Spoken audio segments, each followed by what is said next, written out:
Hey, it's Astraeus, and today I'm back with another video about irises.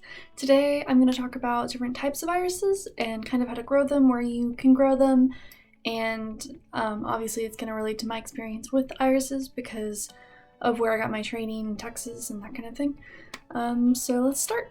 So the word iris actually comes from a Greek word for rainbow. There are upward of 300 different species and thousands of cultivars of this flowering plant that belongs to the iris genus. And there's also two main types of root systems. So there's the rhizomes and the bulbs. So the bulbed irises, those are a lot earlier ancestors of the irises, and you don't see them a whole lot within iris societies and cultures and that kind of thing. We're mostly concerned about the rhizome iris, which comes from the breakdown after. So the rhizome irises, that's where you find the bearded and the non-bearded irises. So a rhizome is like a root system. It's similar to a potato plant, sort of, with a bunch of little offshoots. I'll show you a little picture right here. But then, of course, once you get past the root system of iris or bulbous iris, the other two factors are, of course, the bearded and non-bearded. So the way I'm going to break up the different types of irises is going to be bearded and non-bearded iris. And you might be asking, why are beards related to flowers? And I'm going to answer that question. So the best way for me to describe it is by showing you. There's a very long stem on this. So basically, this is what would be known as a tall bearded iris, given the tallness of it. So this is the beard right here. It's kind of like a signal. That's what it's called on irises that don't have the fuzzy bit. And it's something for the iris, the flower, to call out to bees and kind of be like, hey, come here, this is where the pollen is, you can come and fertilize me, please, and that kind of thing. So it's a trait that is found in most flowers. The two basic groups of irises when you are looking to judge an iris is bearded or non-bearded. So unfortunately I don't have a non-bearded iris with me, so I'm just going to show a picture of it right here. So that's kind of an example of a non-bearded iris, but there are several types of non-bearded irises. When it comes to bearded iris, there is the tall bearded, there is the border bearded, there's arrow red, miniature tall bearded, and intermediate tall bearded. So it's basically mostly the size. So they all sort of look similar to this, all different colors of course, but in the shape it's very similar to this, and it's just the size of the flower and the size of the plant itself that kind of relate to it. Arrowbreds are a little bit different. They have a specific look to them, and they are a lot harder to grow in the Texas area, so I've only seen a handful. But bearded irises, they're all very similar. When they can have a lot of different kind of traits, but when you see one blooming, you can kind of go, yeah, that's a bearded iris, okay. Whereas non-bearded irises, it's kind of harder to tell if it's what type it is if you are unfamiliar with them. Because there are around 300 species, I'm just going to talk about some of the main ones that we see in iris shows that we judge regularly, and the ones that we grow and that kind of thing, and specifically ones that I'm more familiar with within the iris world. So first, of course, I'm going to talk about the bearded iris. So like I said before, there are several different types of bearded irises, but the most basic one that everyone knows in the iris world and almost everyone grows is the tall bearded iris. So I said in the last video that I had an iris that was named after me, so I'm gonna go ahead and show a picture of it here. It's called Classy Claire, and like I said, my whole family has irises named after them. There are more than 30,000 cultivars only for the tall bearded irises. And like I said, there's different types. There's like intermediate tall bearded, there's dwarf, there is miniature dwarf, there's miniature tall bearded, there's arrow, there's even a separate section for something called space age, which basically is just the type of iris where the bearded part right here actually has like a whole bunch of extra stuff coming off of it. So that's a completely different one. Even though it's still technically tall bearded, it's considered space age. So just within the tall bearded section, there's 30,000 and more every day that are being introduced as people hybridize and create new cultivars. So it can get kind of difficult to stay on top of that. Part of the reason that I have decided to stop judging is because I am not able to grow irises, and I'm not able to stay up to date and familiar with the newest irises, and that's something that's really important to do as a judge so that you know the irises that you're talking about when you're judging.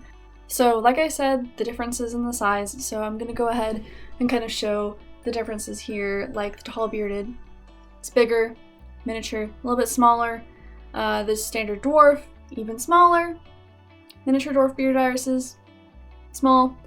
And something that's interesting with tall beardeds and my experience with them is that you can always tell if you look at an iris, you can give a guesstimate about when it was introduced to the iris world and how old that particular type of iris is.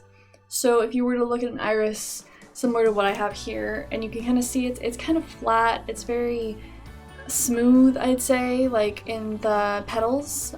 So the smoothness in the petals and the kind of droopiness that you would see in a lot of irises, especially if you were to see some in gardens that don't have a active iris society involved with them, those are really, really old. So back in the 30s when people were introducing irises, they were trying to get more interesting irises, but at the time it was a lot of droopier kind of, I want to say, blah irises. Once you get into the 2019, 2020 irises, you can totally see a huge drastic difference in just the ruffles alone and how pronounced everything is, and then the color difference as well. A lot of the older irises were just one color, like purple and blue, and that's kind of what you see and what you might be familiar with, but then the newer irises, all sorts of different colors. Something that's even more interesting and something that you kind of grab onto if you are a hybridizer is that you will not find a true red tall bearded iris, and that is the pot of gold at the end of the rainbow that all iris hybridizers are trying to find, that you think that you might make thousands of dollars off of because no one has done it and everyone is trying. Something also that is cool about these tall beard, the bearded irises in general, mostly on the tall bearded side, they're some of the easiest plants to deal with. When I tell you we would have extra irises left over that we really didn't need and we didn't sell and we didn't really know what to do with, what we would do, we would kind of just throw them out onto the side of a hill where we lived. We would throw them wherever and then, come back a year later and they're full, happy, green, just thriving. We didn't plant them, we threw them. That's the kind of thing, these plants, they're just so easy to grow. I had these irises that were basically, they were brown, it was out on the right, it was just rhizomes. I didn't have them in dirt or anything like that, and I had been meaning to plant them, but I hadn't gotten around to it. And so finally I got out into the yard and dug up some around the mulch and put them in there and then covered up with a tiny little bit of mulch. I didn't really think about them. I didn't water them. I just kind of let them out there. I think we had sprinklers in the bed that it gets water sometimes.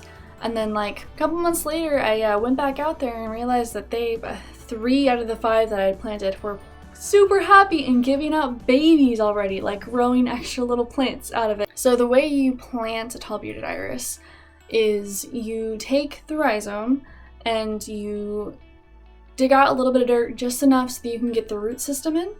And then you wanna, if you're in a warmer climate, basically where you don't get deep snow in the winter, you're gonna want to keep the top of the rhizome completely showing. So basically that it gets sun is kind of what you need to be thinking, is that it needs to be pretty much completely showing. And then if you live in a slightly colder climate where you get snow in the winter, then you're gonna want to cover up the top of it, just a little bit of soil, just so that it can be insulated for the cold winters. I think bearded irises, especially tall beardeds, are the ones that are best to get started in irises if you're super interested in growing irises for some reason. If you want an easy plant to put in your garden to give a lot of foliage and have beautiful blooms in the spring. Sometimes if you find rebloomers, they'll bloom for you twice. It can be a really great plant and very sturdy, very pretty all year round with the green. So tall beardeds are a really good plant to get you started. Now, if you want a little bit more of a challenge and a little different, you would go with the non-bearded irises. So there are quite a few, just like there are quite a few types of bearded irises, there's quite a few types of non-bearded irises. So the first one I'm going to start with is one that we had a lot of when I was growing up in my grandparents' house, which is the Louisiana iris. So it's named Louisiana because it's native to Louisiana. It thrives in like swampy, wet lands, but it can deal with, a little bit of dryness in the summers and that kind of thing. But it like really wants to be around ponds, or if you just have like some sort of pot that like is pretty big and it doesn't have any drainage and it's always damp and you can't find anything that will grow in there, Louisiana iris is perfect for that. The next one that I have a lot of like familiarity with is Asperia iris, which is also sometimes called the blue iris. It's probably one that you might recognize just being in a lot of parks and stuff because they're really easy, similar to the tall bearded, where they kind of just they thrive on neglect is a good way to explain it. They provide like good coverage on the ground. They have multiple blooms. Birds and bees love them.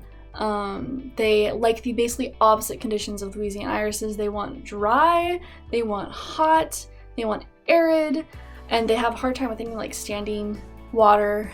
And on top of all of that, like I forgot to mention this with the tall bearded, but with spurias you don't need to divide them. So with tall bearded, when you get a really big clump and it keeps growing and growing and growing because all the babies that it's giving off, at some point you really need to break them up and divide them. Usually it's about every 2 or 3 years.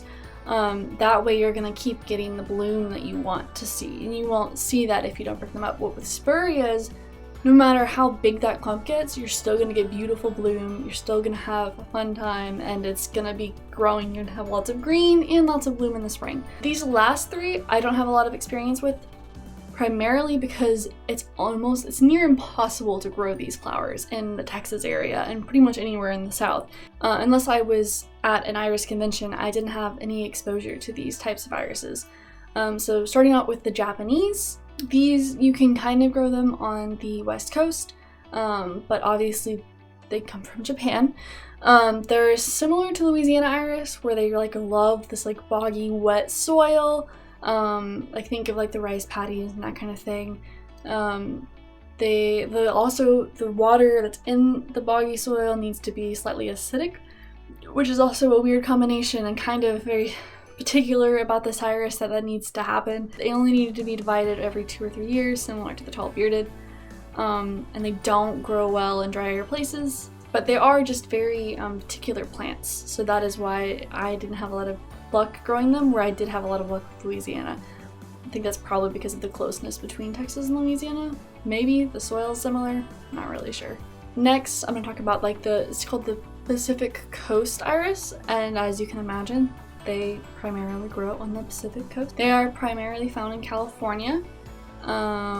So right now I'm in California and I'm seeing a lot of them, which is kind of cool because it's one of the first times that I've been able to see them.